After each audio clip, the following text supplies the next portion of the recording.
संगीत रागी, आपके पास आते हुए सवाल यह है, संघ का हस्तक्षेप है, संघ की एक सोच है, संघ उस सोच को ज्यादा पुरजोर तरीके से दबाव डालता है, एक राइट विंग नैरेटिव पूरे देश में बिल्ड कर दिया गया है, और जो फॉल इन लाइन नहीं करता है वो सभी के सभी देशद्रोही कहलाते हैं इस देश में। ये एक दबाव चाहे सोशल मीडिया के नैरेटिव के जरिए हो, चाहे राष्ट्रीय प्रवक्ताओं के जरिए हो, ये बनाया जाता है, इससे कोई इनकार नहीं कर सकता। मिस्टर रागी, देखिए अंजना जी, सबसे पहली बात तो मीडिया को दबाया नहीं जा सकता है।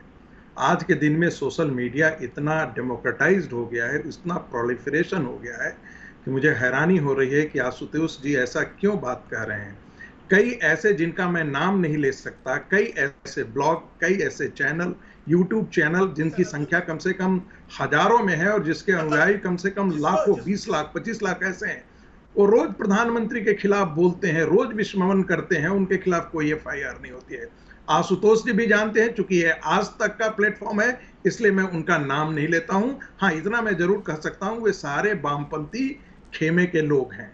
दूसरी बात, मैं एक और बात जोड़ना चाहता हूं कि देखिए, यदि वामपंथ को यह बात कहने का अधिकार है कि दक्षिण पंथ कॉम्युनल है, उसकी व्याख्या में हम कॉम्युनल हैं, तो हमें उसकी व्याख्या करने का ये पूरा अधिकार है कि वो देशद्रोही है। आप हमें कॉम्युनल का चिपका दें लेवल और हमसे कहें कि हम आपको ये व्याख्या करने का अधिकार है, और मेरी व्याख्या करने का अधिकार कहां जाता है? आपके बारे में मूल्यांकन और निष्कर्ष करने का अधिकार मेरा भी है। एक तीसरी बात कहना चाहता हूं, आशुतोष ने बहुत एक ही ब्रश से सारे मीडिया जगत को पेंट कर दिया।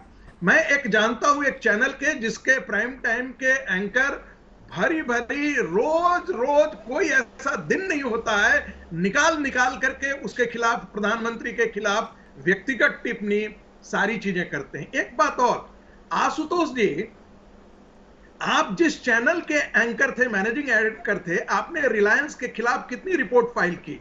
क्या आपने कभी ऐसा जज्बा दिखाया जो रिलायंस के खिलाफ एक रिपोर्ट फाइल किया हो?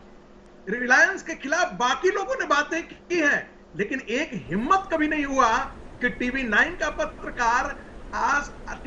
पत्रकार रिलायंस के खिलाफ एक भी स्टोरी फाइल किया हो। इसलिए ये कहना बंद कर दीजिए कि मैं तो नैतिकता का द्वीप हूं, मैं अलग हूं और बाकी अलग हैं। सच्चाई ये है कि आप भी एक वैचारिक खूंटे से बंधे हुए आशुतोष जी की शिकायत थी कि इसको व्यक्तिगत ना बनाया जाए।